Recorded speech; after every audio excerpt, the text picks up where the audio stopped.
Bonsoir et bon dimanche à tout le monde. Avant toute chose, je souhaite à toute l'Afrique une bonne et heureuse année.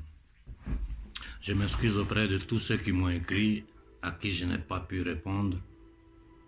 Comme je l'ai écrit dans le passé, depuis le 12 décembre 2018, j'ai été bloqué parce qu'on m'accuse d'être quelqu'un qui attise la haine vers les autres. Je ne sais pas de quelle haine je parle. Mais ce n'est pas important. La censure a été levée et vu la situation d'émergence et sur la demande de la jeunesse panafricaine, j'ai décidé de faire cette petite intervention, même si j'avais décidé d'attendre que le site de Quit Africa Now soit prêt afin de pouvoir intervenir, parce qu'à chaque fois que j'ouvre la bouche, je suis bloqué. Bien. Les élections au Congo sont finies. L'ingérence de la France dans la situation du Congo en particulier et de l'Afrique en général est le but de cette intervention.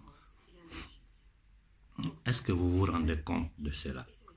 Un État qui ne respecte pas ses propres citoyens, qui les frappe, les gazifie, les arrête, les tue, un État brigand, c'est un État criminel, nazi et brigand, qui se permet de mettre la bouche dans une affaire afro-africaine.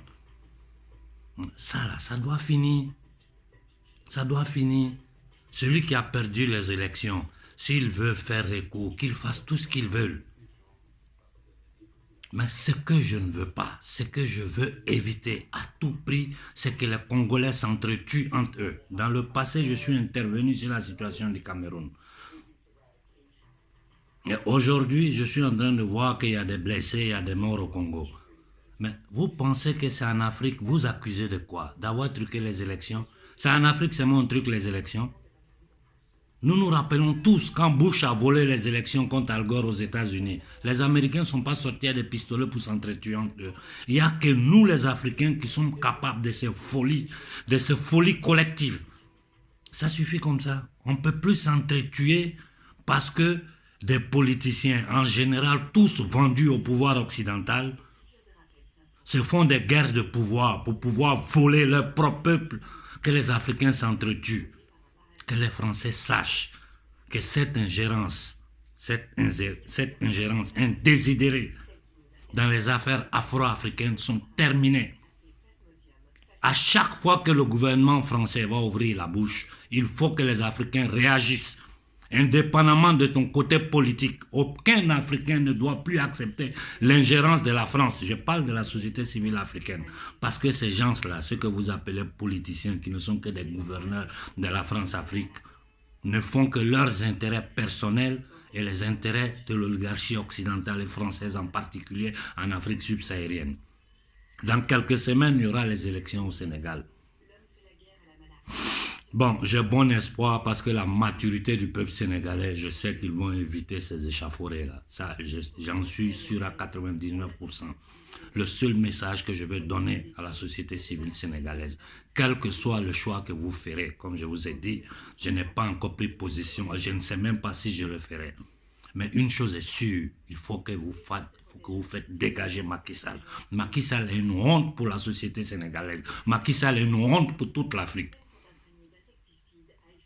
Un jeune, un garçon, moi je suis plus âgé que lui, qui se soumet comme ça, comme un tapis devant l'oligarchie française, qui humilie le Sénégal et l'Afrique en continuation. Même les Occidentaux aujourd'hui disent que le franc CFA est un crime contre l'humanité. Mais il y a encore des gens comme Alassane Ouattara, comme Macky Sall, comme ce con qui a permis à la France de diviser le Mali en deux. Sur le problème du Mali, je reviendrai amplement cette année. Parce qu'il faut qu'on discute de ce qui est en train de se passer au Mali. La division du Mali par le MLA, qui n'est rien d'autre qu'une manipulation, une émalation des services français. Donc, mes frères congolais, je vous demande pardon. Celui qui a perdu les élections, celui qui a gagné, moi, tout cela ne m'intéresse pas. Qu'il aille faire son recours comme il le faut. Mais il ne faut pas que le sang d'un seul Congolais ne coule pour ces politiciens. Je vous l'ai dit. Aux États-Unis, qui se dit la plus grande démocratie du monde, Bush a volé les élections. Al Gore n'a pas dit à ses partisans de sortir pour tirer sur quelqu'un. Nous, on parle de racisme tous les jours. Les Blancs sont racistes, les Blancs sont ceci. Pendant que nous-mêmes, point oui, point non, entre nous, on se massacre dans des guerres ethniques, des guerres religieuses, mais du n'importe quoi. Ça suffit comme ça. Ça suffit comme ça. Il est temps que l'Afrique prenne conscience du complot qu'il y a contre notre peuple. Notre terre est occupée. Notre peuple est persécuté. Ici en Occident, quand tu allumes la télévision, dans tous les pays d'Occident, on ne parle que d'immigration. Comme si Afrique était synonyme d'immigration. Moi, j'ai dit à tous les politiciens italiens, vu que je vis en Italie, je fais une parenthèse, beaucoup d'hommes m'ont écrit pour me dire, mais pourquoi tu ne quittes pas ce pays? C'est un pays raciste. C'est faux. L'Italie n'est pas un pays raciste. Les Italiens ne sont pas racistes. Ça fait des décennies que je vis dans ce pays. Et je vous dis, il y a peu de peuples, peu de populations en Europe qui sont bons comme le peuple italien. C'est que le peuple italien supporte l'aide que le peuple, la société, je parle de la société civile italienne, donne aux étrangers ici. Je ne vois pas quelque part en Europe où les gens le font pour les étrangers. Le problème, c'est la politique. Aujourd'hui, il y a le parti xénophobe, la Ligue du Nord, qui est arrivé au pouvoir, qui est en train de s'aimer la haine dans ce pays, qui est en train de hisser à travers les médias, les systèmes, le peuple italien contre les Africains. Je leur ai dit, j'ai écrit, j'ai dit, je suis allé jusqu'au Parlement italien à parler en privé, à dire aux gens, le problème de l'immigration, c'est ça. Et vous savez, les Italiens ne savaient même pas de l'existence du franc CFA. Quand j'ai soulevé ce problème en Italie ici, j'ai reçu des milliers de mails de la société civile italienne pour me dire, mais on est dépassé. C'est aujourd'hui que les Italiens commencent à comprendre petit à petit les vraies causes de l'immigration. Et je dois continuer, nous devons continuer à parler à la société civile italienne pour qu'elle puisse comprendre effectivement qu'est-ce qui se passe derrière cette situation afin qu'ensemble nous puissions combattre contre le système colonial qui en ce moment est en train de détruire et pousser nos jeunes à partir de l'Afrique. Avant de fermer, je m'adresse à mon frère Bachir d'Afrique Média. Comme dans nos discussions en privé, je t'ai toujours dit, il faut ouvrir un débat sur l'immigration afin de sensibiliser nos jeunes à ne plus partir de l'Afrique. Ça ne sert à rien. Parce que la souffrance qui les atteint ici, vous ne pouvez pas vous imaginer. Nos jeunes souffrent en Europe. Partout en Europe, ils sont en train de créer des lois xénophobes contre l'Afrique.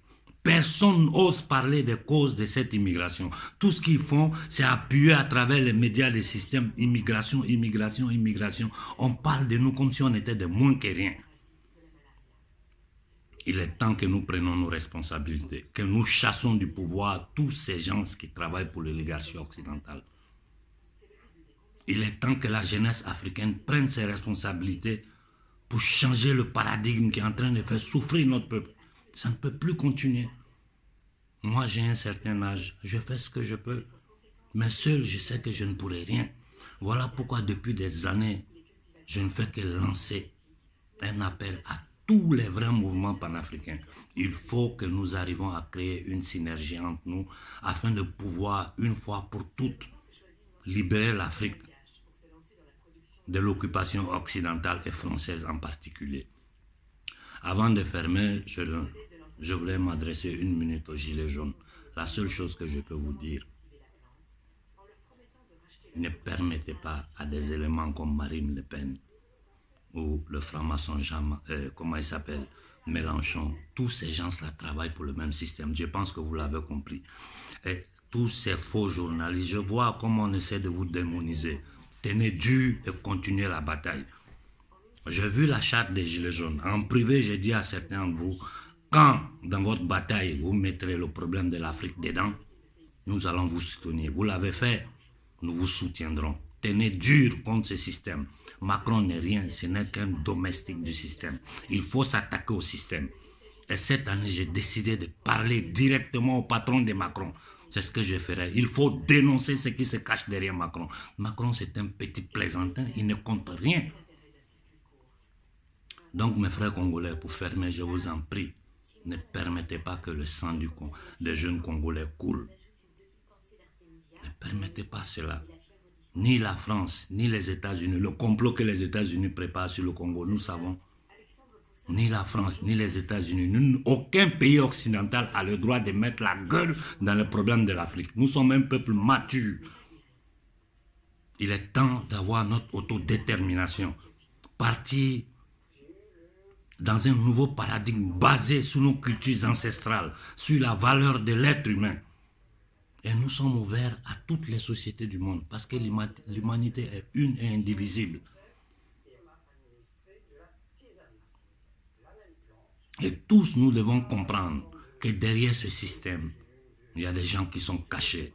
Il y a des communautés organisées qui sont cachées, qui manipulent, qui sont propriétaires de la finance, de tout, qui dirigent tous les médias. C'est cela que nous devons dénoncer. Ce n'est pas les petits plaisantins. Macron n'est rien du tout. Donc le ministre Le Drian, comment il s'appelle, ce clown ministre français qui dit ouais, on ne reconnaît pas. Mais ce que vous reconnaissez, ce que vous ne reconnaissez pas, nous, ça ne nous intéresse pas. Vous ne représentez rien aux yeux de la société, de la nouvelle jeunesse africaine. Vous êtes moins que rien, zéro. Vous êtes en train de massacrer votre peuple. Et la Cour des droits de l'homme de Strasbourg ferme la gueule. Personne ne dit rien. Et tout le brigandage que vous êtes en train de combiner dans le monde, l'agression à la Syrie, l'agression à l'Irak, au Venezuela, tout le brigandage que l'Occident est en train de combiner dans le monde, le plan que vous avez derrière tout ça, nous allons mettre tout cela à la connaissance de l'humanité, à la connaissance des sociétés civiles du monde. Il faut que ce système-là tombe. Il faut que l'Afrique soit libérée, quel que soit le prix qu'il y aura à payer. Voilà ce que j'avais à vous dire ce soir. Bon dimanche à tout le monde. Quand je serai prêt, je reprendrai à parler au peuple. Bon dimanche.